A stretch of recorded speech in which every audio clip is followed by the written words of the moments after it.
Madilim ang kalangitan sa Nueva Ecija, at ang mga ulap ay nagbabanta na magdala ng matinding bagyong tropikal.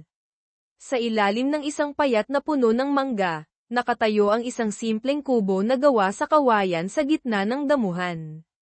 Nagkalat sa paligid ang ilang kinakalawang na yero at sirang tabla.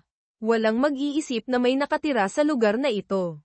Ngunit dito mismo, huminto si Ricardo de la Cruz, isang kilalang bilyonaryo sa industriya ng real estate sa Manila, sa kanyang mamahaling sasakyan. Ang nakita niya ay halos sumira sa kanyang puso. Sa madilim na hapon, nakita niya ang isang pamilyar na figura na matagal na niyang sinubukang kalimutan, si Elena Santos. Ang babaeng naging asawa niya, ay nakarete, halos hindi na humihinga sa isang luma at punit na banig sa loob ng kubo. Noong huling nagkita si Ricardo at Elena, bata pa sila. Isa siyang bagong graduate na mahirap na inhinyero sa konstruksyon, puno ng ambisyon. Isa siyang guro sa baryo ng San Isidro na may magandang ngiti at mapagbigay na puso. Nagmahalan sila noong mahirap pa sila, nanumpa sa ilalim ng isang puno, at nangako na magsasama habang buhay. Ngunit walang nakakaalam kung saan patungo ang buhay. Itinuon ni Ricardo ang kanyang pansin sa kanyang pangarap na yumaman sa Maynila, at iniwan ang kanyang tahanan. Lalo siyang hindi nakipag-ugnayan sa kanyang asawa, paglayo, at sinira ng bagong ambisyon ang kanilang pag-ibig. Sa huli, nagdesisyon silang maghiwalay at ipawalang bisa ang kanilang kasal ng tahimik, isang karaniwang pamamaraan sa Pilipinas noong panahong iyon. Iniwan niya ang lahat, naging isang matagumpay na negosyante, nagmamay-ari ng isang chain ng proyekto sa real estate at malalaking kumpanya ng konstruksyon, hindi lamang sa Metro Manila ngunit kumalat din sa iba pang mga lalawigan. Sa isang panayam sa isang magazine sa negosyo, sinabi niya, upang maging matagumpay, kailangan mong bitawan ang mga bagay na humahadlang sa iyo. At si Elena, ang masipag at simpleng asawa, na may tahimik na buhay sa kanilang bayang Sinilangan, ay naging isang hadlang. Tinanggap niya ang pagpapawalang bisa, hindi humingi ng paghahati ng ari-arian, at tahimik na nawala sa kanyang buhay. Umasenso ang buhay ni Ricardo na parang isang saranggola sa hangin, habang ang kanya, hindi niya alam kung paano siya nabubuhay. Pagkatapos, isang hindi pinirmahang liham ang dumating sa opisina ni Ricardo 3 araw na ang nakalipas. Isang linya ng sulat kamay ang nakasulat, malapit na siyang mamatay sa San Isidro. Kung mayroon ka pang konsensya, bumalik ka. Pagkatapos niyang basahin, hindi agad naunawaan ni Ricardo kung sino ang tinutukoy niya, ngunit tinulak siya ng ilang hindi mapakali na bumalik sa Nueva Ecija. Sa kabila ng pagiging abala sa libu-libong meeting at bagong proyekto, nagpasya siyang huminto, sumakay sa kanyang mamahaling SUV para maglakbay ng mahigit 100 kilometro upang maghanap ng mga pahiwatig. Sa huli, ipinahiwatig siya ng isang tindera sa palengke ng bayan, na isang lumang kaibigan ni Elena, sa kubo kung saan naninirahan si Elena. Malala ang sakit niya, wala siyang pera para pumunta sa ospital, malungkot niyang sinabi. Walang nakakaalam kung ano ang eksaktong sakit niya, pero parang nahihirapan na siya. Nagulat siya at nagtaka kung bakit napunta siya sa sitwasyong ito. Sa mga dating araw, kahit na mahirap, si Elena ay mayroon pa ring matatag na trabaho bilang isang guro sa baryo, na minamahal ng lahat. Bakit siya napunta sa ganitong estado? Maraming tanong ang sumugat sa kanyang puso. Hindi na iniisip ang kanyang hitsura, direktang nagmaneho siya papunta sa kubo. Sa pagkakataong ito, nang makita niya si Elena na payat, ang mukha ay hollow, at ang kanyang balat ay mapatla hanggang sa puntong balat na lamang at buto ang natitira, pakiramdam ni Ricardo na libu-libong karayom ang tumutusok sa kanyang puso. Nakatayo siyang natigilan sa harap ng kubo, ang kanyang mga mamahaling sapatos ay biglang nanginig, hindi naglakas loob na pumasok. Ngunit noon, malakas na sumiklab ang pagnanais na tulungan siya. Tumakbo siya papasok, lumuhad sa tabi ng punit na banig kung saan nakahiga si Elena, ipinikit ang kanyang mga mata, ang kanyang hininga ay kasing payat ng isang sinulid. Mahina siyang tumawag, nang inig ang kanyang boses, Elena. Naririnig mo ba ako, Elena?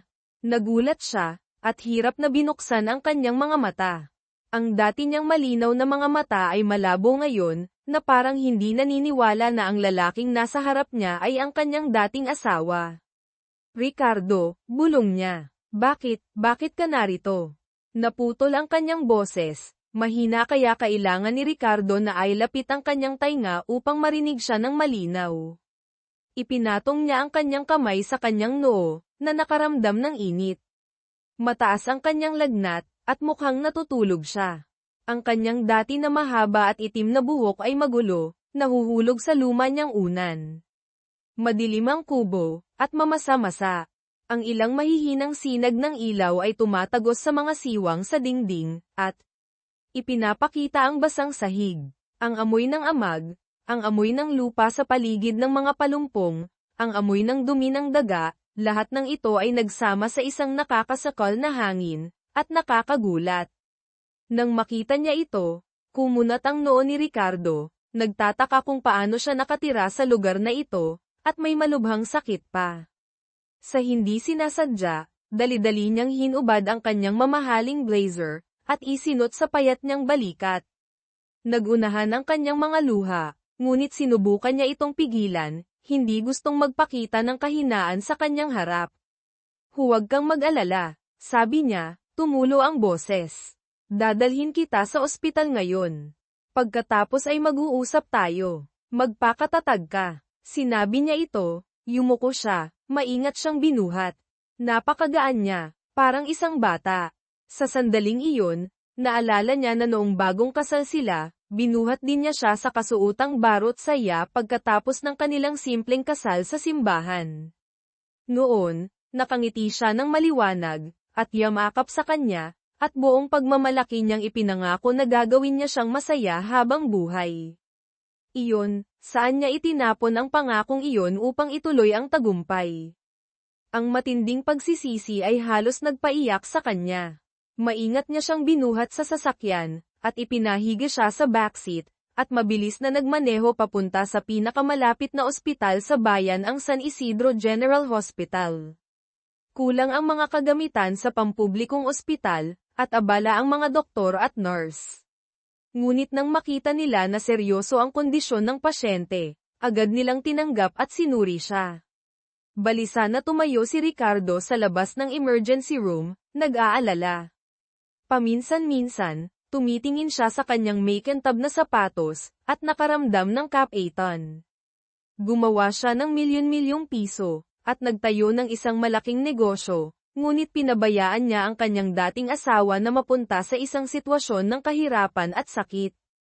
Hindi sinasadya, naalala niya ang payo ng isang matandang pari na nakilala niya, anong punto ng maraming pera kung ang iyong puso ay walang laman at hindi mapalagay ang iyong konsensya. Bumulong siya, naitikom niya ang kanyang kamay, nagkamali ako, kailangan kong magbayad para dito. Sana mayroon pa siyang pagkakataon. Lumabas ang isang doktor, at tinanong siya kung miyembro siya ng pamilya. Balisa niyang kinumpirma na siya ang kanyang dating asawa, handang magbayad para sa lahat ng gastos sa pagpapagamot. Umiling ang doktor, at sinabing seryoso, mahina ang kanyang kondisyon, sir. Malala ang kanyang malnutrisyon, at may mga palatandaan ng malalang pneumonia. Kailangan siyang ilipat sa intensive care unit, ICU. Gagawin namin ang aming makakaya, ngunit hindi namin alam kung ano ang aming magagawa. Tumango siya, mabilis na tumitibok ang kanyang puso. Hindi pa siya natatakot ng ganito. Kahit na ang kanyang kumpanya ay nasa bingit ng pagkalugi ilang taon na ang nakalipas dahil sa krisis sa ekonomiya, pinanatili pa rin niyang kalmado ang kanyang sarili para makayanan. Ngunit ngayon, nang makita niya ang huling bahagi ng buhay ni Elena, nakita niya ang kanyang sarili na maliit at walang kapangyarihan. Inilipat si Elena sa ICU, puno ng mga linya ng IV at oxygen tube. Humingi ng pahintulot si Ricardo sa doktor na bisitahin siya sandali. Mahimbing siyang natutulog, mukhang pagod na pagod pagkatapos ng kanyang paggamot. Hinawakan niya ang malamig niyang kamay, nanginginig, at bumulong, Elena. Iniwan kita ng maraming taon. Mangyaring huwag mo akong iwanan ngayon. Isang mainit na luha ang tumulo sa payat niyang kamay. Sa isang sandali, naramdaman niya na gumalaw ang kanyang daliri, at pagkatapos ay nakatulog muli. Nabulol siya, at ipinatong ang kanyang noo sa gilid ng kama, tahimik na umiyak, at nabasa ang pagitan ng kanyang mga daliri. Kinabukasan, sinabi ng doktor na tumutugon si Elena sa mga antibiotics, ngunit napakahina kaya kailangan niya ng espesyal na nutrisyon at kumpletong pahinga. Napaiyak si Ricardo sa kagalakan, halos lumuhad para pasalamatan ang doktor. Sa kanyang buong buhay, ang makapangyarihang taong ito, bihira siyang yumukod kan inuman, at alam lamang kung paano gumamit ng pera upang malutas ang mga problema. Ngunit ngayon, taimtim siyang nagpapasalamat sa mga taong sumusubok na iligtas ang buhay ng babaeng pinabayaan niya noon. Sa loob ng ilang araw, iniwan niya ang kanyang trabaho sa Maynila, at nasa ospital siya. Maingat niyang tinanong ang mga nurse tungkol sa kalagayan ni Elena, at inalagaan siya. Patuloy na tumatawag ang mga empleyado ng kumpanya, at tinitingnan siya tungkol sa meeting, ang pagbubukas ng bagong sangay sa Cebu, at ang mahalagang proyekto sa Hapon. Maikli lamang siyang sumagot sa telepono, mayroon akong pamilyar na nangangailangan ng tulong. Makipag-usap sa aking vice-presidente. Nagulat ang lahat, bigla na lang iniwan ng kilalang workaholic na presidente, na itinuturing ang kanyang kumpanya na kanyang buhay. Ipinapalagay ng ilan na may malubhang sakit ang boss. Inisip ng iba na naghahanda siya ng malaking transaksyon sa malayong lugar. Ngunit walang nakakaalam na itinatapon ni Ricardo de la Cruz ang kanyang atensyon, pera, at takot sa kanyang dating asawa na nasa mahirap na ospital. Salamat sa magandang nutrisyon at gamot, dahan-daang nalagpasan ni Elena ang kanyang problema.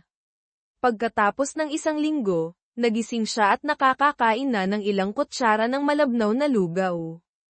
Pumasok si Ricardo sa kanyang kwarto. Nakita siyang nakatingin sa kisame, at mahinang nagtanong, paano mo nararamdaman ang iyong sarili? Lumingon siya, at tinitingnan siya, at pagkatapos ay mahinang ngumiti. Bakit, nandito ka pa rin? Sumagot siya, napakagandang marinig ka na nagising ka. Nandito ako para alagaan ka. Gusto niyang tumawa, ngunit ang kanyang ngiti ay maliit, na may halong kapaitan. Alagaan ako. Akala ko, gusto mo na akong iwanan magpakailanman. Ang kanyang boses ay malungkot, at tulad ng bahagyang reklamo. Nasamid si Ricardo, hindi alam kung anong sasabihin, bulol lamang siya ng dalawang salita, paumanhin. Bamantong hininga siya, at pagkatapos ay inubo na ikinilabot niya. Mabilis niyang binigyan siya ng tisyo at mainit na tubig. Humigop siya ng kaunti, at bamulong, huwag kang mag-alala. Nakaraan na tayo. Ngunit naitikom ni Ricardo ang kanyang mga labi, at ang kanyang mga mata ay puno ng determinasyon, hindi ko natatanggihan ang aking responsibilidad, Elena. Bigyan mo ako ng pagkakataon, mangyaring. Puno ng taimtim na pagsisisi ang kanyang mga mata, at hinawakan ang malamig niyang kamay. Lumuluha si Elena, ngunit wala na siyang sinabi. Tumalikod siya, ipinikit ang kanyang mga mata, at iniiwan ang luha sa kanyang unan. Sa mga sumunod na araw, nagkaroon siya ng sapat na lakas upang magsalita ng kaunti pa. Ang kanilang mga unang pag-uusap ay puno pa rin ng kaba, sinusubukang iwasan ang pagbanggit sa mga pagkakamali sa nakaraan. Tumitigil lamang sa mga simpleng katanungan, mas maayos na ba ang pakiramdam mo, may kailangan ka ba, bibili ako ng manggang hinog? Gusto mo ang manggang Carabao, di ba? Ngunit unti-unti, ang sama ng loob at mga sugat na pinigilan sa loob ng maraming taon ay hindi na niya napigil ang itanong, gusto mo bang malaman kung bakit ako napunta sa ganitong sitwasyon? Natigilan si Ricardo sandali, at pagkatapos ay dahan-daang tumango. Ikinwento niya, ang boses ay mahina pa rin ngunit mas malinaw. Pagkatapos ng pagpapawalang bisa ng kasal, umalis siya sa San Isidro para maiwasan ang mga bulong-bulungan mula sa mga kapitbahay. Nagtungo siya sa Benguet, kung saan nagmula ang kanyang ina, humingi ng trabaho bilang isang guro sa isang maliit na paaralan sa bundok, maliit ang sahod. Pagkatapos ay nagkasakit ng malubha ang kanyang ina at namatay. Ang maliit na bahay na gawa sa kahoy ay kailangan ding ipagbili para bayaran ang mga utang. Walang natira sa kanya, nagsimula siyang mamuhay ng mag-isa, gumagawa ng mga kakaibang trabaho, mula sa pagtulong sa isang kainan hanggang sa paglalaba, upang makaraos sa buhay. Sa loob ng ilang oras, bumagsak ang kanyang kalusugan. Walang insurance, hindi naglakas loob na pumunta sa ospital dahil natatakot siyang magastos, patuloy siyang nagtiis ng tahimik, pinahihintulutan ang sakit na tumagal. Sa huli, alam ito ng isang lumang kaibigan sa San Isidro, maawang pinatira siya sa nasirang kubo, umaasa na makakapag-ipon siya ng pera para sa pagpapagamot. Ngunit lumala ang kanyang sakit, unti-unti siyang nawalan ng lakas, hindi nakapagtrabaho, wala ring pera para sa gamot. Akala ko, maaaring tahimik akong mamatay doon, bulong niya. Ngunit hindi ko akalain, na babalik ka. Ang bawat salitang sinabi niya ay parang daan-daang karayom na tumutusok sa konsensya ni Ricardo. Nakaupo siyang tahimik, ang kanyang puso ay puno ng sakit. Tiningnan niya siya, at dahan-daang nagpatuloy, huwag mong sisihin ang iyong sarili. Dahil hindi ako nangangailangan ng kahit ano mula sa iyo. Tapos na tayo. Muling damaloy ang kanyang mga luha, ang kanyang mga mata ay puno ng kalungkutan, ang pagtitiis sa maraming mapapait na taon. Tumayo siya, sumisigaw ngunit sinusubukang pigilan ang kanyang boses, ngunit nagkamali ako. Kailangan kong itama ang aking pagkakamali. Hindi ka maaaring mamatay ng ganito. Hindi ko papayagan. Nanginig ang kanyang boses dahil sa damdamin at kawalan ng pag-asa. Ang mataas na uri, at makapangyarihang tao sa Manila, ngayon ay kinilala ang kanyang kahinaan, umaasa lamang na makaligtas ang babaeng nasa harap niya upang magkaroon siya ng pagkakataong matubos ang kanyang pagkakasala. Sa mga sumunod na araw, patuloy na nakikipag-usap si Ricardo sa mga doktor. Gusto niyang ilipat si Elena sa isang nangungunang internasyonal na ospital sa Maynila. Ngunit pinayuhan ng mga doktor na mahina pa rin ang pasyente. Ang malayong paglalakbay ay hindi mabuti sa kanyang kalagayan, mas magiging matatag kung patuloy siyang magpapagaling at gagamot dito. Nangako silang makikipag-usap sa mga nangungunang espesyalista kung kinakailangan. Napilitan siyang tanggapin, ngunit hindi nagtipid sa mga gastos para kumuha ng pribadong nurse na 24/7, bumili ng pinakamahusay na gamot, at mag-order ng mga espesyal na dieta mula sa restaurant. Ang kanyang mga empleyado ay kailangang magmaneho pabalik-balik mula sa Maynila patungo sa Nueva Ecija, na may dalang mga papeles at kontrata na naghihintay ng kanyang pirma. Isang bilyonaryo ang nakaupo sa sahig sa pasilyo ng ospital. Sa paligid ay mga laptop, dokumento, mga plano ng proyekto, habang gumagawa ng negosyo, balisa din niyang hinihintay ang balita mula sa silid. Ang mga gawin niya ay naging usapan ng mga doktor at nurse doon.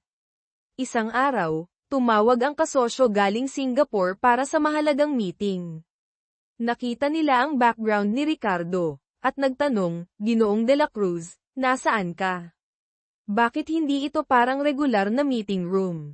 Sumagot siya ng kalmado, nang walang pagtatago, nasa probinsya ako. Inaayos ko ang mga isyu ng pamilya. Walang nakitang lisanin ni Ricardo de la Cruz para sa mga personal na rason, pero ngayon handa na siyang isantabi ang lahat, at ibuhos ang lahat ng kanyang atensyon sa babaeng dating niyang inabandona. Pagkatapos ng mahigit kalahating buwan ng aktibong pagpapagamot, pansamantalang nalampasan ni Elena ang kritikal na sitwasyon. Sinabi ng doktor na maaari na siyang lumabas at magpagaling, ngunit nangangailangan siya ng malinis, tahimik na kapaligiran at espesyal na pangangalaga. Ngunit nasaan ang kanyang bahay? Wala na siyang bahay, o kamag-anak. Hindi rin siya maaaring bumalik sa nasirang kubo. Agad na nag-alok si Ricardo na dalhin siya sa kanyang mansyon sa Alabang, malapit sa Maynila. Umiling siya, mahina ngunit determinado ang kanyang boses, hindi pwede. Magiging mahirap. Hindi ako nabibilang sa mundo mo.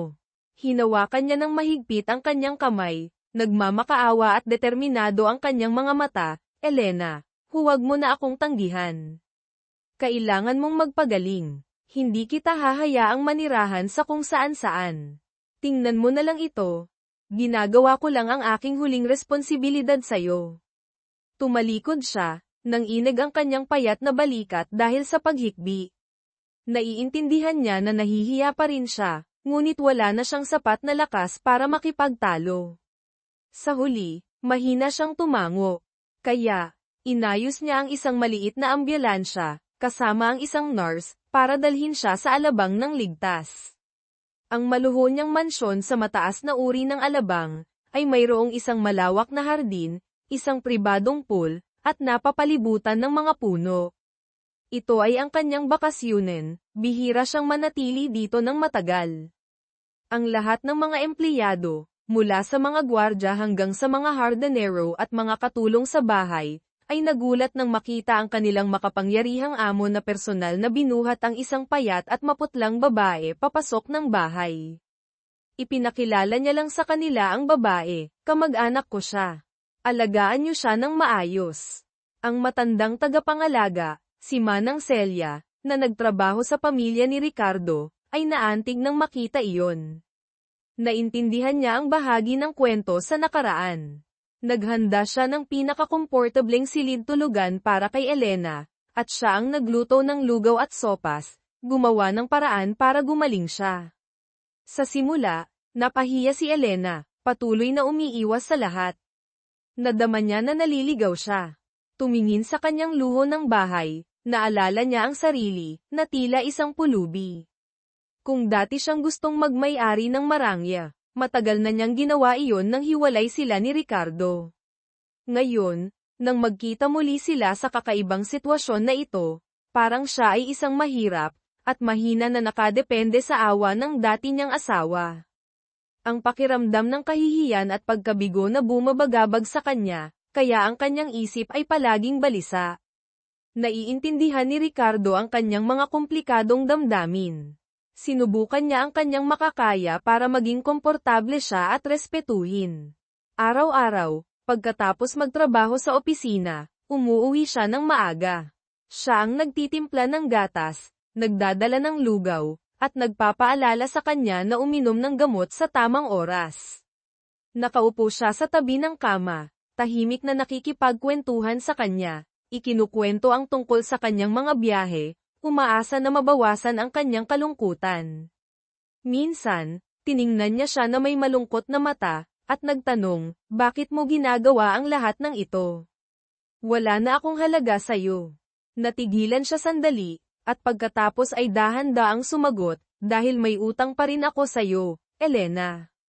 Utang ko sa'yo ang isang taos-pusong paumanhin, nagkulang ako sa'yo. At ikaw ang tumulong sa akin. Wala akong trabaho noon pero naniwala ka pa rin sa akin. Kung hindi dahil sa sakripisyo mo at tiwala sa akin, wala ako kung nasaan ako ngayon. Nanlaki ang kanyang mga mata sa gulat. Noong nagdesisyon siyang maghiwalay, hindi niya sinabi ang mga salitang ito. Lumunok siya, nahihirapang tanggapin, na humaling na ako sa katanyagan at pera. Akala ko na ikaw, kasama ang iyong simpleng buhay, ay humahad lang sa aking progreso. Noong pinirmahan ko ang divorce paper, sinabi ko sa aking sarili na tama ang desisyon ko para sa mas magandang buhay. Hindi ko lang akalain na masasaktan kita ng ganito. Sinariwa ang nakaraan, nanginginig ang kanyang boses, nakayuko ang kanyang mga mata, hindi naglakas loob na tingnan siya. Napaluha si Elena. Tama na. Huwag mo nang sabihin pa. Hindi pa tapos, pagputol niya, bahagyang nagalit ang kanyang boses. Dahil muntik ka nang mamatay sa loob ng kubo. Hindi ko matatanggap na iyon ang huling yugto sa kwento natin. Ipinikit niya ang kanyang mga mata, hindi tumatalo, ngunit nagtuloy-tuloy ang kanyang luha sa kanyang pisngi.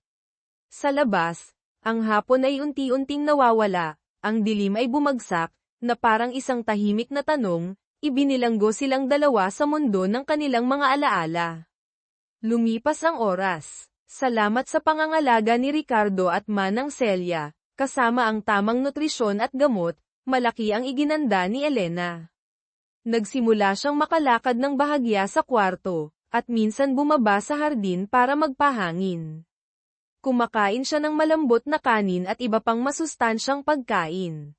Gayunpaman, hindi pa rin matatag ang kanyang kalagayan. Madalas siyang nakaupo ng maraming oras sa kanyang balkonahe sa kwarto. Ang kanyang mga mata ay nakatingin sa malayo, kung saan ang mga bukirin at mga puno ng niyog ay parang malabo. Kahit abala, palaging sinusubukan ni Ricardo na gumugol ng oras sa kanyang tabi sa tuwing maaari. Kumuha siya ng pisikal na terapistang pupunta sa bahay para tulungan siya na bumawi. Nag-imbita siya ng pribadong doktor na regular na magpa-check up. Minsan sa katapusan ng linggo, dahan-dahan niya siyang aakayin sa maliit na lawa, at ikukwento ang kanilang masayang alaala noon, mga bagay na tahimik niyang iniingatan sa kanyang puso. Gusto niyang makinig, at gusto niyang tumakas sa nakaraan. Mayroon pa rin siyang sakit. Naiintindihan niya na tanging katapatan at pasensya ang makakapagpawi ng kanyang sugat, at hindi ang paghingi ng tawad. Isang gabi, nang umalis si Ricardo para pumunta sa Davao, nagkaroon ng matinding ubo si Elena. Napahawak siya sa kama para huminga. Narinig iyon ni Manang Celia at agad siyang nilapitan. Hirap na nakaupo si Elena sa kama. Nakaramdam ng takot, gaano na lang ako katagal mabubuhay. Alam ni Manang Celia kung ano ang kanyang nararamdaman, at nagdahan-dahan, bata ka pa. Maging positibo ka. Gusto ka ng bantay na bayaran ang lahat. Maniwala ka sa kanya. Lumuluha si Elena, umiling, natatakot ako, hindi ko na kaya ang mapabayaan muli.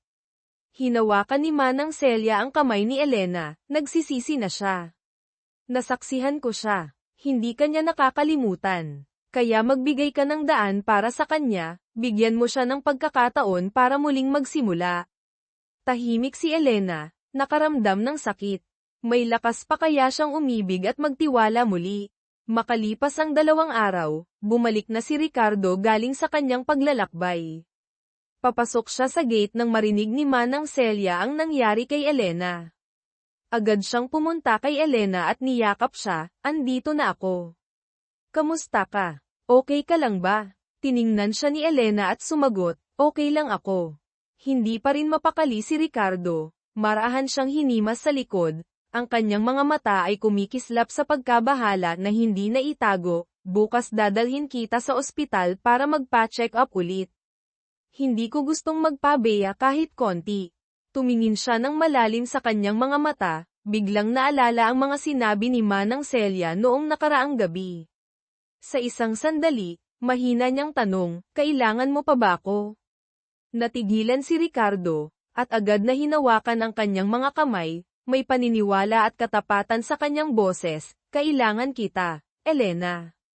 Kailangan kita higit sa lahat ng mayroon ako.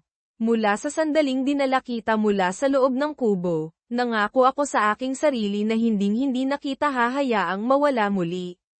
Napahagulgol siya, umiiyak na parang hindi na niya nagawa pa dati. Binuhat niya siya sa kanyang mga bisig at nagpadala ng katahimikan sa buong silid, kung saan maririnig niya ang kanyang mga sinabi, natatakot ako. Natatakot akong baguhin mo ang isip mo at iwanan mo ako. Wala na akong tiwala sa mga pangako. Hinawakan niya siya ng mahigpit, upang ipaalam sa kanya ang pagsisi. Pinigilan niya ang kanyang sarili na magpadala ng pag-asang nagmumula sa mahina niyang puso para sa kanila. Hindi siya nagsalita ng kahit ano pa at pinayagan lamang siyang mailabas at malimutan ang pagdurusa at sakit na kanyang kinuha sa mahabang panahon, habang tumutulo ang ilang luha mula sa kanyang tainga na lumilikha ng labis na pag-unawa. Inabandona kita isang beses at iyon ang pinakamalaking pagkakamali ng buhay ko, sinabi niya at natanggal niya ang kanyang sarili sa kanyang mahigpit na paghawak. Binitawan ang lahat ng kanyang kailangan upang maabot siya at maniwala na sa ilalim ng lahat ng iyon, siya pa rin at magpakailanman ang isa na nais niya para sa kanyang sarili. Kinabukasan, ipinadala nila siya sa isang mataas na kalidad na internasyonal na ospital sa Maynila para sa mga kumpletong pagsusuri. Kinumpirma ng mga doktor na nagkaroon siya ng matinding kaso ng pneumonia at nakaranas ng mga taon ng gutom. Nagbabala rin sila na ang kanyang baga ay nasira at nangangailangan ng mas maraming gamot, nutrisyon, at respiratory therapy. Kinumpirma nila rin na ang mas matagal na panahon ng malnutrisyon ay nagdulot ng problema sa iba pang mga lugar at nangangailangan ng pangmatagalang pag-aalaga. Lalo na nakadetermina si Ricardo na gawin ang lahat upang matugunan ang kanyang mga pangangailangan pagkatapos marinig ang diagnosis. Gusto niya siyang dalhin sa Singapore o Amerika para sa ilan sa mga pinaka-advanced na therapy. Magalang na tumanggi si Elena. Sinabi niya na kailangan niya lang ng tahimik at mapayapang buhay. Sinabi niya na hindi niya kailangan na patuloy na lumayo sa mga lugar at gusto niya lamang manatili kung nasaan siya. Tinanggap ni Ricardo ang mga desisyon niya, ngunit hindi nakipaglaban sa kanyang mga pagsisikap na ibigay sa kanya ang pinakamahusay na pangangalaga na inaalok. Nakakuha siya ng mga pinakamahusay na doktor upang magbigay ng konsulta at isagawa ang mga pagbisita sa bahay upang makita niya. Ang pangangalaga ni Elena ay may malaking epekto sa kanya at ang kanyang kalusugan. Madalas silang magkasamang umupo sa veranda at pagmasdan ang paglubog ng araw at mag-usap. Ibinahagi niya sa kanya ang tungkol sa kanyang mapanglo na buhay, mula sa malamig na gabi kung saan wala siyang lugar na matulog hanggang sa mga araw na naghugas siya ng pinggan hanggang sa masugatan ang kanyang mga kamay hanggang sa pagtuturo sa mga bata para mabuhay. Makinig siya sa kanya. Nadama ni Ricardo ang malaking kalungkutan at nagpapasalamat na makilala ang isang hindi kapani-paniwalang babae. Tinanong niya sa kanya, may pagsisisi ka ba na pinakasalan ako? Hinawakan niya siya sa mukha at nagbigay ng isang magandang sagot. Napakarami akong pagsisisihan. Nabigo akong makaramdam ng saya at kapayapaan. Sinabi niya rin, alam ko na hindi ko nabuhay ang buhay na gusto ko. Hindi na mapigil ni Elena ang kanyang sarili, nasira rin ako dahil hindi kita kayang panatilihing tapat sa akin. Ipinakita mo sa akin na nararapat kang mas mahusay, ngunit hindi kita kayang bigyan. Dinampian ni Ricardo ang kanyang balikat at sinabing, pareho tayong nagkamali. Umupo sila sa katahimikan at inalala ang kanilang matitigas na buhay. Sa kabilang ibayo, ibinuhos ng kalangitan ang sarili sa araw. Sa paglipas ng panahon, naging napakalapit sila sa isa't isa. Para silang mga kaibigan. Hindi siya naglakas loob na tawagin siyang asawa pa at hindi rin siya nilit niya. Ngunit sila ay isa. Sa sandali, sinamahan sila ng kanilang mga kaibigan.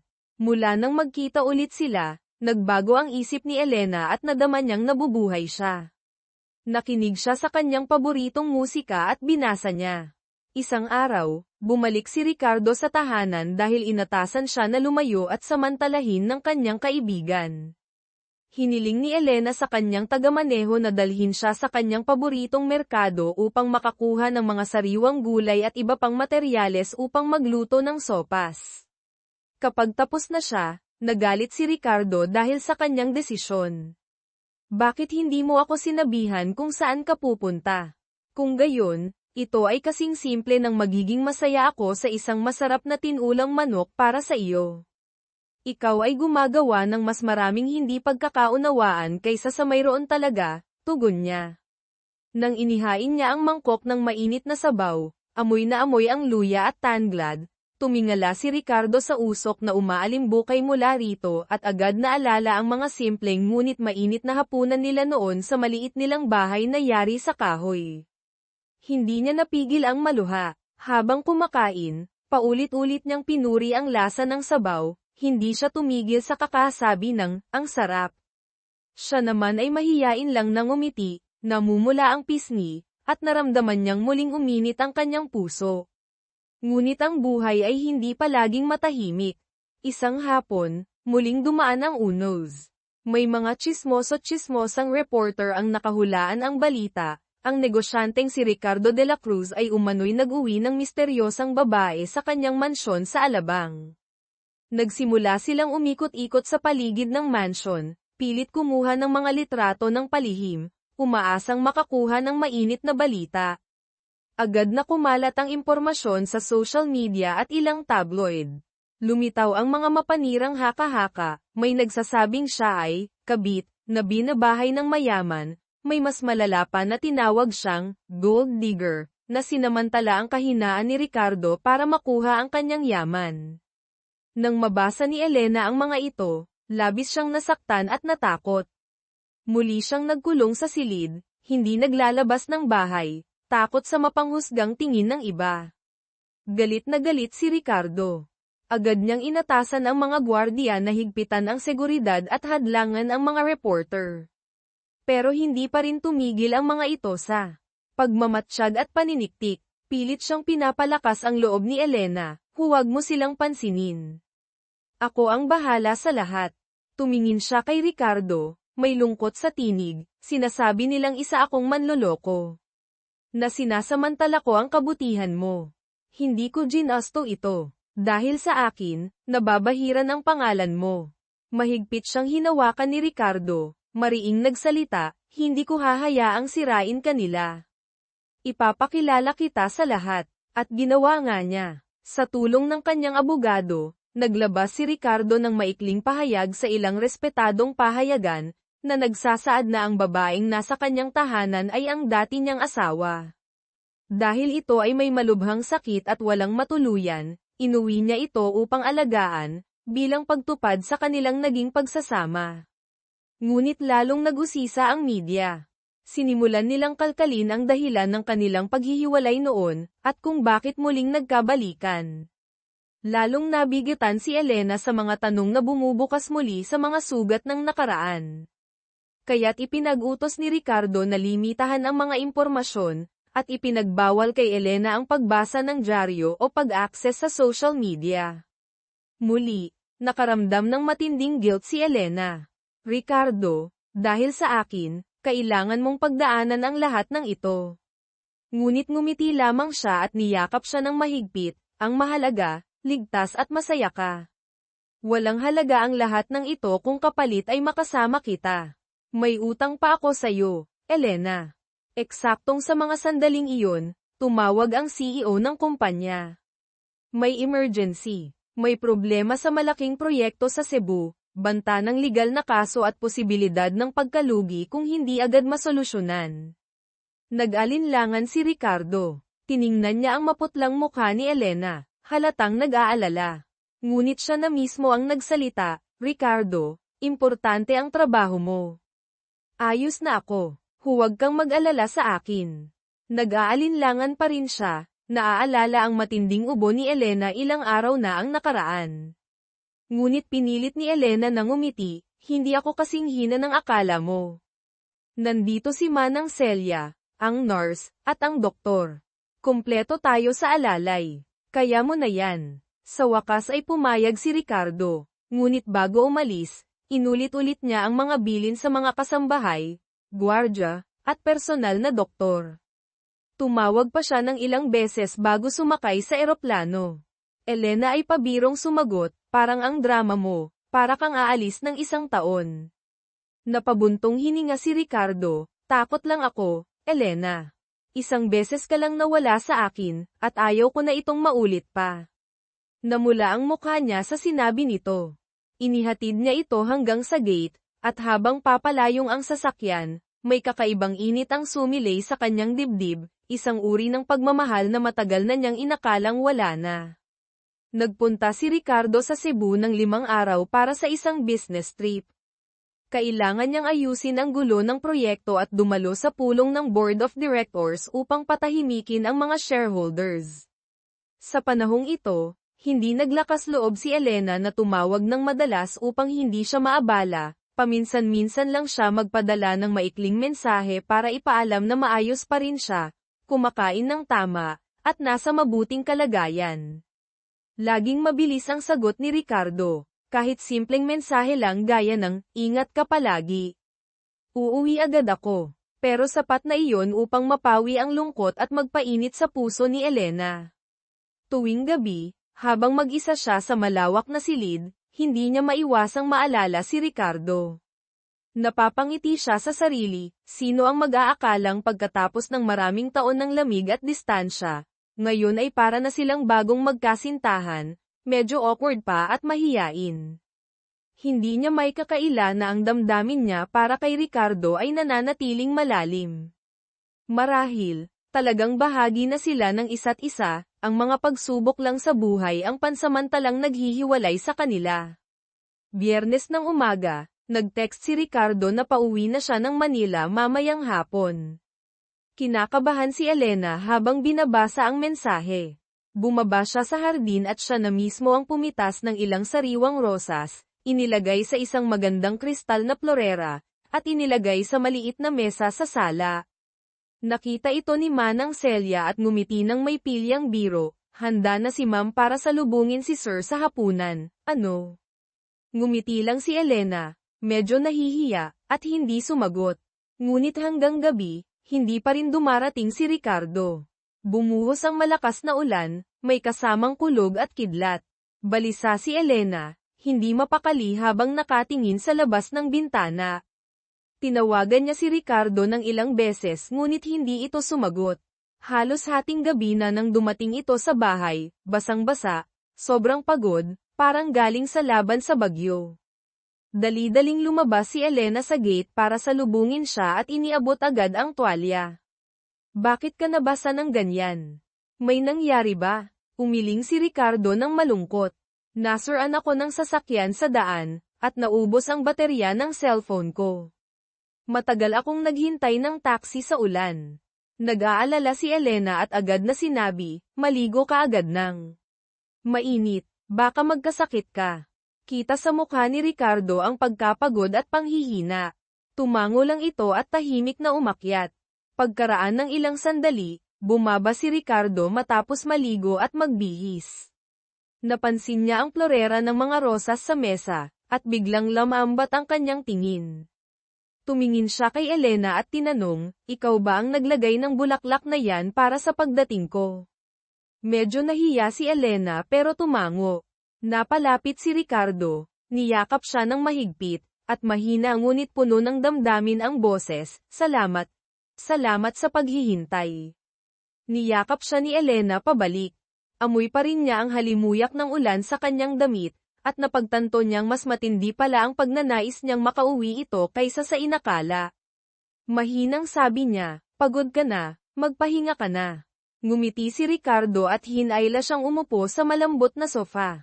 May pasalubong ako sayo. Kinuha niya mula sa kanyang bag ang isang cream-colored na wool scarf, simpleng-simple ngunit mainit.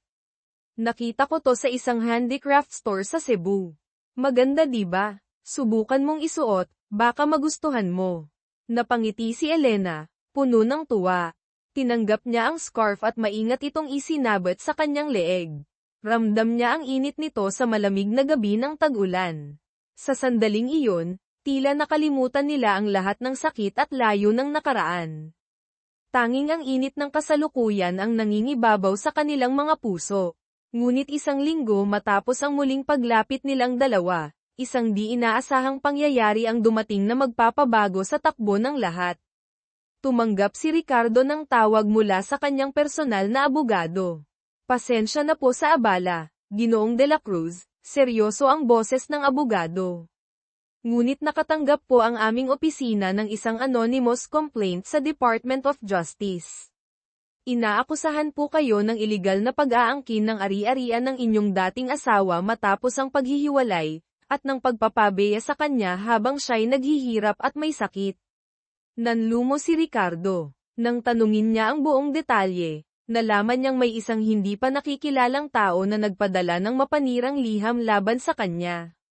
Sa kung anong paraan, kumalat ito sa media. Agad namang sinamantala ng ilang tabloid at unreliable news sites ang balita. May mga headline pang gaya ng, bilyonaryong si Ricardo de la Cruz, pinabayaan ang dating asawa ngayoy may sakit, walang tirahan, at bumalik para umasa.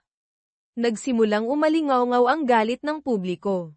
Maraming hindi nakakaalam ng buong katotohanan ang agad na humusga, tinawag siyang walang puso at traidor. Bagamat nasa pangangalaga niya si Elena sa kanilang mansion, mabilis na kumalat ang mga maling balita. Malaki ang epekto nito sa kanyang reputasyon pati na rin sa imahe ng kanilang kumpanya. Galit na galit si Ricardo, ngunit higit pa roon, Ang inaalala niya ay ang epekto nito kay Elena. At tama nga siya. Aksidenteng nabasa ni Elena ang ilang masasakit na artikulo online tungkol kay Ricardo. Labis ang kanyang pagdurusa. Pakiramdam niya siya ang sanhi ng lahat ng ito. Kasalanan ko. Umiiyak niyang sabi. Dahil sa akin, nilalay at pinaparatangan kanila. Hinawakan ni Ricardo ang kanyang kamay, pinakalma siya. Wala yun, Elena. Huwag mong alalahanin. Ilalabas ko ang totoo. Noon, ikaw ang kusang lumayo. Hindi kita pinilit. Lahat ng ari-arian ay gusto kong ibahagi, pero ikaw mismo ang tumanggi. Ipapakita ko sa publiko ang katotohanan. Ngunit umiling si Elena, desperado. Ayokong humarap sa korte. Ayokong palalain pa ito. Natatakot ako sa lahat ng iyon. Tahimik si Ricardo. Nauunawaan niya ang takot ni Elena. Kung ganun, maghahanap ako ng ibang paraan. Pero kailangang linisin ang pangalan ko. Kung hindi, hindi lang ako ang mawawalan ng dangal, pati kumpanya ay masisira. Nag-aalala ang mga shareholders, maaaring bumagsak ang stock price. Baka masayang ang lahat ng pinaghirapan ko. Sa gitna ng gulo at tensyon, biglang nagpasya si Elena, isang desisyong ikinagulat ni Ricardo. Sinabi niyang handa siyang humarap sa publiko. Sa tulong ng isang kaibigan na may kilalang mga mapagkakatiwalaang mamamahayag, nag-ayos sila ng isang simpleng press meeting sa bahay. Siya mismo ang maglilinaw ng katotohanan. Gulat na gulat si Ricardo. Elena, sigurado ka ba? Kaya mo ba? Physically at emotionally. Tiningnan niya ito, at ngumiti ng marahan ngunit matatag, dahil sa'yo, magsisikap ako. Ayokong ikaw ang masisi o mapulaan dahil sa akin. Kaya isang umagang maliwanag, ilang piling mamamahayag ang inimbitahan sa Alabang Mansion. Nagulat sila nang makita ang tinaguriang, dating asawang mahirap at may sakit, na nakaupo sa isang mararangyang sofa, balot ng simpleng cream na shawl. Payat pa rin ngunit kitang-kita ang pagbuti ng kanyang kalagayan, maayos, kalmado, at may dignidad. Maingat silang nagsimulang magtanong, Ginang Santos, totoo po ba na pinilit po kayo ni G. De La Cruz na putulin ang kasal at iniwan kayong walang suporta? Huminga ng malalim si Elena, saka kalmadong sumagot, matagal na po kaming naghiwalay ni Ricardo ng maayos, walang pamimilit. Ako po ang voluntaryong umalis at pinili ang isang simpleng pamumuhay. Ilang beses na po niyang inalok ako ng tulong pinansyal, ngunit tinanggihan ko. May isa pang reporter na sumingit, ngunit Ginang, ang paninirahan ninyo sa isang barong-barong sa probinsya, hindi po ba dahil sa kawalan ng tulong mula sa kanya? Bahagyang nanginig ang balikat niya, ngunit pinilit niyang panatilihin ang malinaw na tinig, pinili kong mamuhay ng malaya. Ayokong umasa sa kahit kanino. Ang hirap na dinanas ko ay hindi kasalanan ni Ricardo. Marami lang po akong pinagdaan ng pagsubok at nagkasakit. At nang malaman niyang ako ay nasa panganib, siya mismo ang bumalik para ako'y hanapin at iligtas. Pagkatapos ay umubo siya ng ilang beses. Agad siyang ainalalayan ni Ricardo, iniabot ang basong may maligamgam na tubig. Uminom siya ng kaunti. Saka tumingin sa kanya, at ngumiti ng may lamang at tiwala. Kung hindi siya bumalik sa tamang panahon, baka wala na ako rito ngayon. Hindi niya ako iniwan o pinagsamantalahan. Sa harap ng kanyang taos-pusong paliwanag, tila nabawasan ang pang-uusig sa mga mata ng mga mamamahayag. Nagkuha pa sila ng ilang litrato, ni-record ang panayam, at agad din silang umalis. Sa biyahe pabalik, may nagsabi, hindi pala tulad ng mga tsismis ang nangyari. May ilan na tila nag-aalinlangan pa rin, ngunit kinabukasan, ang mga artikulo ay may mas positibong tono, dating asawa, nagsalita upang linisin ang pangalan ni Ricardo de la Cruz, ang totoo sa likod ng muling pagkikita na punong-puno ng emosyon. Nagsimulang hamupa ang batikos ng publiko, at sa halip, naging usap-usapan ang kwento ng pagmamahalan nila. May ilan pa nga na nagtatanong, magkakabalikan kaya sila? Kahit maikli lang ang pakikipagharap sa media, halos mawalan ng lakas si Elena. Ngunit ramdam niya ang kaginhawaan at kasiyahan sa puso, dahil kahit papaano, may naitulong siya sa lalaking nasa tabi niya. Tiningnan siya ni Ricardo, puno ng pasasalamat at damdaming hindi maipaliwanag. Hinawakan niya ang kamay ng babae. Salamat, Elena. Salamat sa iyong tapang. Umiling siya, marahang ngumiti, kaunting kabayaran lang ito sa lahat ng isinakripisyo mo para sa akin. Lalong hinigpitan ni Ricardo ang hawak. Napapikit si Elena, at sa pagdating ng antok, sumandal siya sa balikat niya at nakatulog sa sofa. Maingat siyang binuhat ni Ricardo patungo sa silid, dahan-daang tinanggal ang kanyang tsinelas, at tinakpan ng kumot. Tinitigan niya ang mukha ni Elena, mapatla ngunit payapa sa gitna ng kanyang pagtulog. Sa bawat guhit sa kanyang mukha ay ang kwento ng pagdurusa at panahong lumipas. Isang babaeng mabuti at mapagkalinga, karapat-dapat sa isang masayang buhay. Bakit ganoon kalupit ang mundo sa kanya? Tahimik siyang nangakong gagawin ang lahat upang maranasan pa ni Elena ang kapayapaan at kaligayahang karapat-dapat sa kanya. Gabing iyon, hindi siya natulog sa sariling silid, kundi sa maliit na opisina malapit sa kwarto ni Elena, para kung sakaling kailanganin siya, agad siyang makakatugon. Bandang hating gabi, nagising si Elena dahil sa uhaw. Lumabas siya at napansing bukas pa rin ang ilaw sa opisina. Dahan-dahan siyang lumapit at sumilip. Nakita niya si Ricardo, nag-iisa sa mesa, hawak ang isang bungkos ng lumang litrato. Tahimik siyang pumasok, nagulat si Ricardo, ngunit ngumiti. Lumapit siya at tumingin sa mga larawan, mga alaala noong bagong kasal pa sila, nakangiti sa harap ng lumang bahay kubo, magkahawak kamay papunta sa simbahan tuwing linggo. Larawan niya suot ang puting damit habang tinatanggap ang diploma bilang guro. Nanahimik siya, hindi inakala na itinatago pa rin ito ni Ricardo. Mahinang sabi ni Ricardo, ginamit ko pa ang lumang film camera para dito. Matagal ko itong itinago, hindi ko magawang balikan. Ngayon ko lang nakita kung gaano ako naging handgal at malupit. Namamaos ang kanyang tinig sa damdamin. Kita ni Elena ang matinding pagsisisi sa mga mata niya. Nauutal siyang nagtanong, naalala mo pa ba? Yung gabi na hindi tayo nakatulog dahil kailangan nating ayusin ang butas sa dingding bago umulan. Tumango si Ricardo, mapait ang ngiti, oo, naaalala ko. Kinabukasan, pumasok ka pa rin sa paaralan kahit wala kang tulog. Pero ngumiti ka pa rin para hindi ako mag-alala habang nagtatrabaho ako sa malayong construction site. Napangiti si Elena, noon, ayoko lang dagdagan pa ang iniisip mo. Naniniwala ako na basta nagsisikap ka, balang araw magtatagumpay ka. Binitiwan ni Ricardo ang mga larawan at hinawakan ang kamay niya. Ikaw ang laging may tiwala sa akin. Pero ako ang nagduda sa pagmamahal at sakripisyo mo. Ngayon, ang tanging hiling ko ay bigyan mo pa ako ng isang pagkakataon, upang itama ang lahat.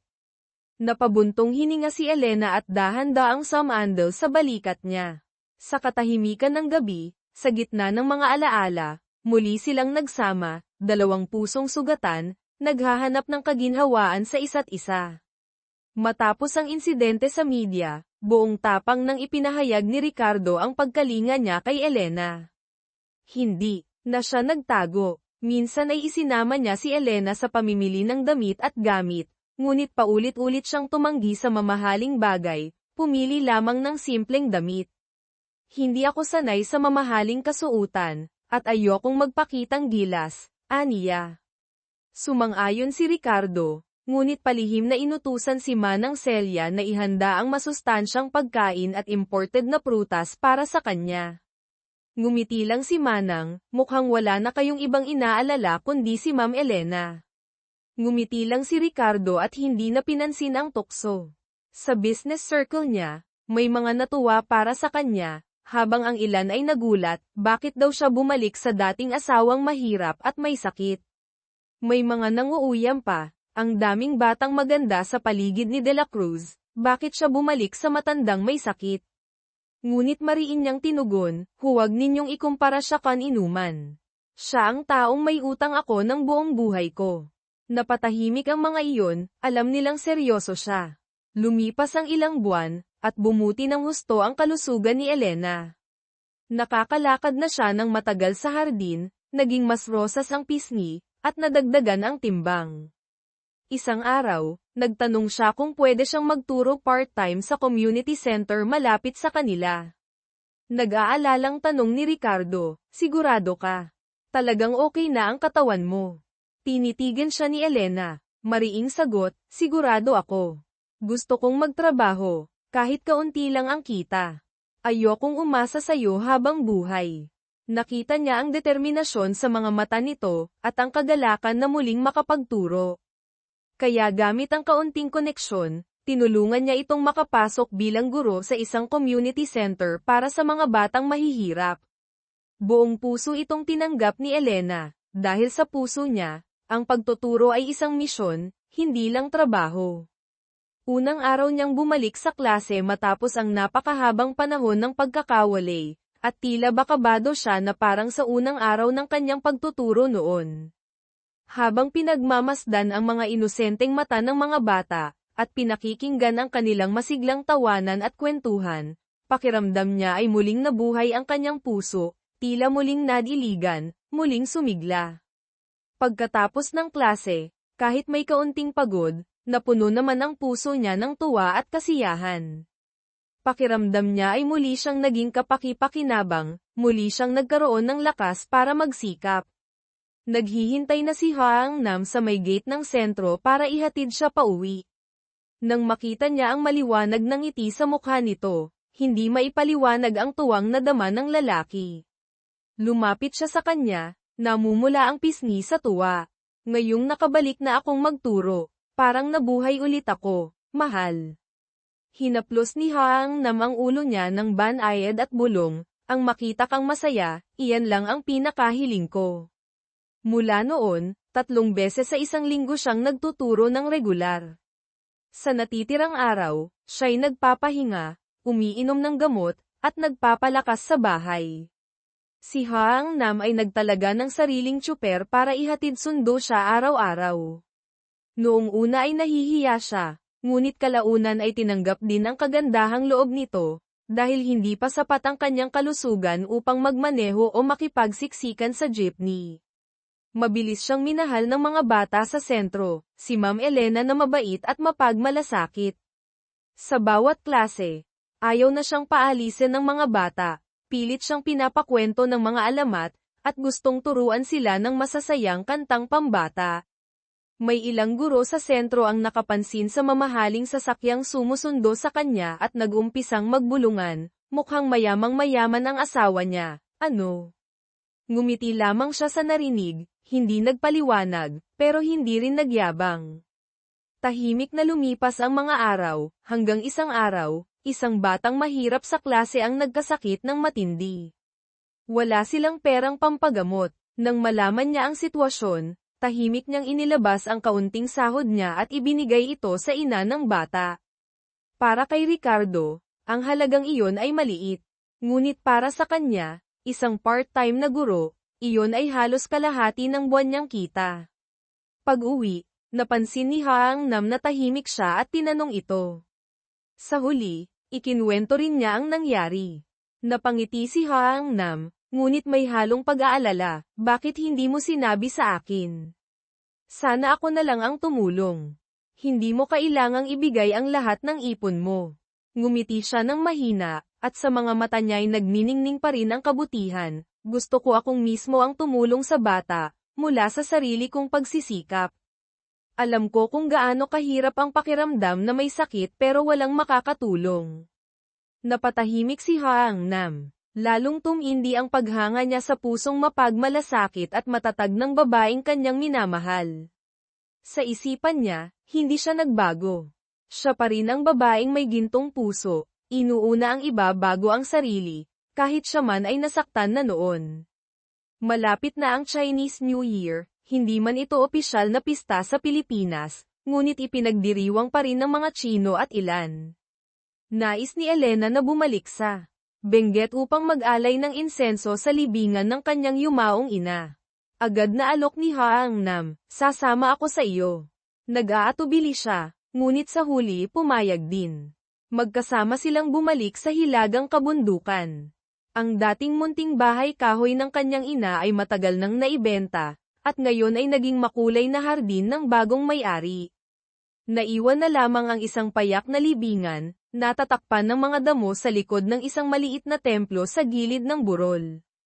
Lumuhad siya sa tabi ng libingan, maingat na nilinis ang damo at nag-alay ng insenso. Namumugto ang mata. Tahimik si Haang Nam habang inilalapag ang dala niyang puting bulaklak na chrysanthemo, at iginagalang na yumuko. Ikinwento niya sa kanyang ina ang mga nangyayari sa kanyang buhay, na siya'y nabubuhay na muli, na ang lalaking dating lumisan ay nagbabalik upang alagaan siya. Umiihip ang malamig na hangin ng kabundukan, tila pinapawi ang dalamhati ng anak na babae, o marahil ay sumasaway sa lalaking tahimik na nakatayo sa tabi. Tahimik siyang ipinatong ang kamay sa balikat niya, isang di nabigkas na aliw at huling paumanhin para sa yumaong ina, na minsan ding nagmahal sa kanya na parang sariling anak. Bago sila umalis, mahina ang kanyang tinig, kung nabubuhay pa si mama, sigurong matutuwa siya na nakikita kang inaalagaan ako ngayon. Tumingin siya sa kanya, puno ng panghihinayang at pagsisisi. Oo. Malaki ang kasalanan ko sa inyo, sa inyong dalawa. Umiling siya, at marahang inilagay ang payat niyang daliri sa labi nito, parang sinasabing huwag na siyang magsalita pa. Ngunit tuluyang bumagsak ang luha sa kanyang mga pisngi. Tahimik silang bumalik sa Maynila, bitbit ang magkahalong alaala ng sakit at saya, ngunit may init na muli nilang natagpuan. Pagbalik nila, tila mas lalong nangayayat si Elena, marahil dala ng emosyon. Pinilit siya ni Haang Nam na magpahinga muna ng ilang araw, at sumunod naman siya. Sa bahay lang siya, nagbabasa, umiinom ng bitamina at nagpapalakas. Isang gabi, habang nanonood sila ng TV sa sala, bigla siyang hinawakan ni Haang Nam sa kamay, mababa ang tinig, "May ka ba, Elena? Naisip mo na ba? Kung mapapatawad mo na ako ng buo, upang magpakasal tayong muli." Nagulat siya, napapikit sandali. Alam niyang darating ang tanong na ito, pero hindi pa siya handang harapin ito noon. Tumahimik siya, mabilis ang tibok ng puso, bago siya mahinang nagsalita, "Mahal, natatakot ako. Takot na baka magbago ka ulit. Takot na baka masaktan na naman ako." Tumingin siya sa kanyang mga mata, taos puso at malambing, "Hindi ko maipapangakong habang buhay o walang hanggan, dahil wala namang nakakaalam ng hinaharap. Pero ang alam ko, hindi ko kailanman tinigilan ang pagmamahal sa'yo, kahit ilang beses ko itong itinanggi. Gusto ko na maging asawa ka muli, Elena. Sa harap ng lahat, anuman ang mangyari, magkasakit ka man o gumaling, nandito lang ako." Napaiyak siya, nilapat ang palad sa kanyang pisngi. "Mahal, naniniwala ako sa'yo. Pero, kailangan ko pa ng kaunting panahon. Hindi pa ako handa." Napabuntong hininga siya, may kaunting lungkot, pero tinanggap ang pasya ng babae. "Sige, hihintayin kita. Kahit gaano pa katagal." Maya-maya, niyaya niya itong lumabas sa balkonahe para pagmasdan ang buwan. Sa ilalim ng malamlam na liwanag ng bilog na buwan, bahagya siyang sumandal sa balikat ng lalaki, habang ang luha ay tahimik na bumabagsak. Natatakot siya, ngunit may munting pag-asa sa puso, pag-asa na baka maaari pa palang maging masaya. Kinabukasan, maagang umalis si Haang Nam. Pagkagising niya, bumungad sa kanya ang isang bungkos ng puting lilis, ang paborito niyang bulaklak, nakaayos sa mesa. May kalakip na maliit na sulat kamay, "Magandang umaga, Elena ko. Ngumiti ka, dahil lagi akong narito sa tabi mo." Hinaplos niya ang malalambot na talulot ng bulaklak, sinamyo ang banayad nitong halimuyak. Muling kumislat ang kanyang puso. Ang hindi opisyal na alok ng kasal kagabi ay hindi pa rin mawaglit sa kanyang isipan. Mahal niya ang lalaki, ang pagmamahal na hindi kailanman nawala. Ngunit nananatili pa rin ang sugat sa kanyang puso, masakit pa ring hipuin. Hindi niya alam kung sapat na ang panahon at katapatan nito upang maibsan ang takot sa kanyang dibdib at makapagsimula muli.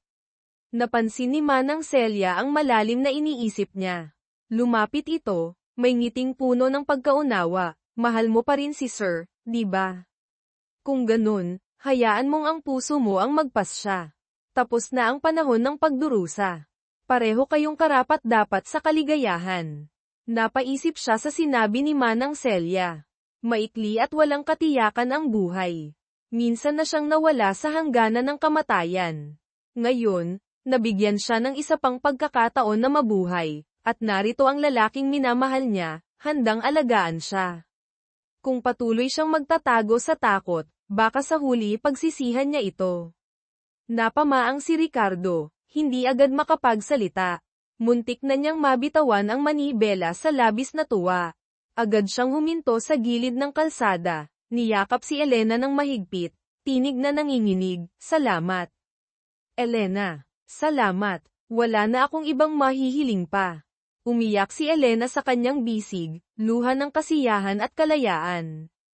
Tunay ngang may kababalaghan ang buhay, dahil minsan, binabalik nito ang mga taong akala natin ay nawala na magpakailanman.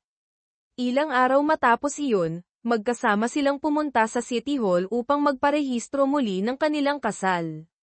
Napatingin ang empleyado sa civil registry sa kanilang record, nakita nitong dating kanselado ang kanilang kasal at ngayoy nagbabalikan, kaya't hindi nito naiwasang mapangiti, may halong pagkausisa.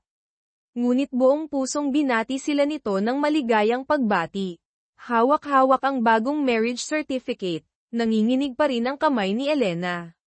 Maingat niyang hinawakan ang kamay nito, ngumiting puno ng kaligayahan, ngayon, opisyal na tayong mag-asawa muli. Tahimik na tumango si Elena, may bahid ng luha sa mga mata, naalala ang araw ilang taon na ang nakalipas sa parehong lugar na ito, kung kailan magkasama rin silang lumagda sa papeles ng annulment. Ngayon, muli silang magkasamang lumagda, ngunit para naman sa isang panibagong simula. Tunay ngang mahiwaga at hindi mahulaan ang ikot ng buhay. Sa pag-uwi nila, mabagal lamang ang takbo ng sasakyan, at hindi niya binitiwan ang kamay ng asawa. Nakasandal ang ulo ni Elena sa kanyang balikat, tahimik lamang, nakapikit, ninanamnam ang kapayapaan at init ng damdaming bumabalot sa kanila. Okay ka lang ba? Mahinang tanong niya.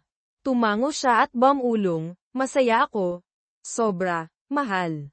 Wala pang kalahating taon ang nakalilipas, halos wala ng buhay si Elena sa isang malamig at madilim na barong-barong, naghihintay na lamang ng wakas. Sino ang mag-aakalang darating ang araw na ito, na siya'y muling mabubuhay? Gagaling mula sa karamdaman, at higit sa lahat, makakabalik sa piling ng lalaking matagal na niyang minamahal. Tunay na kung sino ang may mabuting puso, siya'y hindi pababayaan ng langit. Binigyan siya ng isa pang pagkakataon upang mabuhay, at binigyan din ito ng pagkakataong may tama ang mga pagkukulang ng nakaraan. Nagpasya silang huwag nang magdaos ng engranding kasal. Sa halip, isang simpleng salo-salo lamang ang inihanda sa Alabang Villa. Piling mga kaibigan ang inimbitahan, at syempre, hindi pwedeng mawala si Manang Celia at ang mga kasambahay na buong puso siyang inalagaan. Walang engranding palabas, walang magarbong dekorasyon, tanging matatamis na kakanin, kaunting wine, mga sariwang bulaklak, at taos-pusong pagbati ang naging handog ng araw na iyon.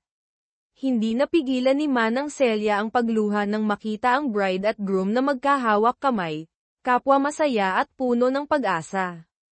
Palakpakan ang mga bisita bilang pagbati sa bagong yugto ng kanilang buhay. Sa gitna ng munting salo-salo, itinaas ni Ricardo ang kanyang baso, puno ng damdamin ang tinig, ako, naging isang hanggal. Nilimot ko ang pinakamahalagang babae sa buhay ko dahil sa bulag kong ambisyon. Ngunit salamat sa tadhana, at binigyan ako ng isa pang pagkakataon, na makita siyang muli, iligtas siya, at higit sa lahat, ako naman ngayon ang iniligtas niya. Ipinapangako ko, mula ngayon, ang bawat araw ng buhay ko ay iaalay ko sa pagmamahal, pag-aaruga, at pagbawi sa aking asawa. Nagpalakpakan ang mga bisita. Namula si Elena, at mahina niyang ibinulong, "Sinabi mong, iniligtas ko ang kaluluwa mo." Tinitigan siya ni Ricardo, may mainit ng ngiti, "Dahil kahit nasa gitna ako ng yaman at karangyaan, kung wala ka sa tabi ko, para akong bangkay na walang kaluluwa, Elena." Muling tumulo ang luha ni Elena, ngunit ngayon, ito'y luha ng kasiyahang wagas. Noon lamang niya nakita si Ricardo na nagbukas ng damdamin ng ganoon katapat at wagas. Matapos ang salo-salo, dinala niya si Elena sa kanilang kwarto. Sa gabing iyon, magkatabi silang umupo sa balkonahe, tahimik na pinagmamasdan ang mga bituin. Nakaalalay sa kanyang balikat si Elena, balot ng shawl, mahina ang tanong, "Hindi ba? Parang ang bilis ng lahat, mahal." Munting halik ang ibinigay niya sa noo ng asawa, sabay sagot, "Naligaw tayo ng landas sa loob ng mahigit 10 taon, Elena. Mabilis man o mabagal, wala na iyong halaga. Ang mahalaga, magkasama na ulit tayo, at sabay nating tatahakin ang natitirang panahon." Tumango siya, at muling pumatak ang luha ng kapayapaan at kabuoang kaligayahan. Mahigpit siyang niyakap ni Ricardo, at mahinang bumulong sa kanyang tainga, "Ikaw ang asawa ko, ngayon, bukas, at sa lahat ng araw na darating." Ang simoy ng gabi ay marahang humaplos sa mga dahon sa hardin, tila ba umaawit ng pagbati, para sa bagong simula na puno ng pag-asa at pagmamahalan. Ang mga araw ng liwanag ay tuluyan ng sumikat sa kanilang harapan. Lumipat na si Elena sa Alabang upang manirahan kasama si Ricardo. Ngunit patuloy pa rin siya sa pagtuturo ng part-time sa community center. Bumalik na rin si Ricardo sa pagiging abala bilang isang negosyante, ngunit sinikap niyang laging may oras para sa asawa. Paminsan-minsan, isinasama niya si Elena sa mga charity events na sinusuportahan ng kanilang kumpanya, mga proyektong tumutulong sa mga kapwa-palad. Buong puso namang sinusuportahan ni Elena ang mga ito, sapagkat batid niya kung paanong maging isa sa mga taong nagdusa at nalimutan ng lipunan. Tinatawag nila ang isa't isa ng mga salitang, asawa, at mahal, na tila natural at magaan sa dila. Tuwing umaga, magkasama silang nag-aalmusal sa hardin na sinisikatan ng araw. Sa gabi na may nanunood sila ng pelikula, nagbabasa ng libro, o basta't nagkukwentuhan lang tungkol sa mga simpleng bagay sa buhay. Kapag naririnig niyang umuubo si Elena kahit bahagya, labis ang kanyang pag-aalala. Ngiti lang ang isinasagot ni Elena, "Okay lang ako, mahal. Huwag kang matakot ng sobra." Ngunit patuloy pa rin siyang bumibili ng iba't ibang vitamins at supplements, at tinitiyak na iniinom ito ni Elena araw-araw. Minsan ay pabirong reklamo ni Elena, "Wala na sigurong mas pinapangalagaan na asawa gaya ko, no?" Ngumiti lang siya't sinagot, "Gusto ko lang habaan pa ang bawat sandali na kapiling kita, para mapunan ang mga taon na nawala sa atin." Lumipas ang mga araw sa katahimikan. Lalong bumuti ang kalusugan ni Elena. Isang araw, niyaya niya si Ricardo na bumalik sa dating lugar kung saan sila unang nagsama bilang mag-asawa sa isang inuupahang bahay sa labas ng syudad. Ang dati maralitang lupa ngayon ay pagmamay-ari na ng ibang tao, na itayo na roon ang isang maayos at magarang bahay, malayo sa lumang barong-barong na dati nilang tinirhan. Tahimik lamang silang tumayo sa labas ng gate, sabay na inalala ang mga panahong puno ng hirap, ngunit hitik sa pagmamahalan. Maingat niyang sinabi sa asawa, "Kahit mahirap tayo noon, hindi ko alam kung bakit, pero pakiramdam ko, yun ang mga panahong pinakamasaya at pinakapanatag ako. Sayang lang, hindi natin napangalagaan iyon." Niyakap siya ni Ricardo mula sa likuran, saka malalim na huminga. "Kasalanan ko yun. Nabulag ako sa ambisyon at ako mismo ang sumire sa simpleng kaligayahan natin. Pero natuto na ako, Elena. Hindi ko nahahayaang muling tabunan ng pera o anumang bagay ang mata ko." Tumango siya at nanatiling tahimik, sabay silang tumitig sa dating alaala ng tahanan.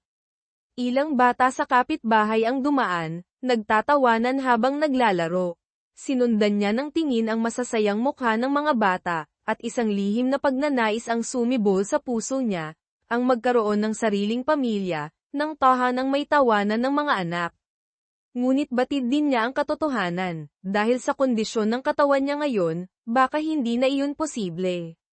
Parang nabasa ni Ricardo ang laman ng isip niya. Mahigpit siyang niyakap, saka mahinang nagtanong, Elena, gusto mo ba tayong magkaanak?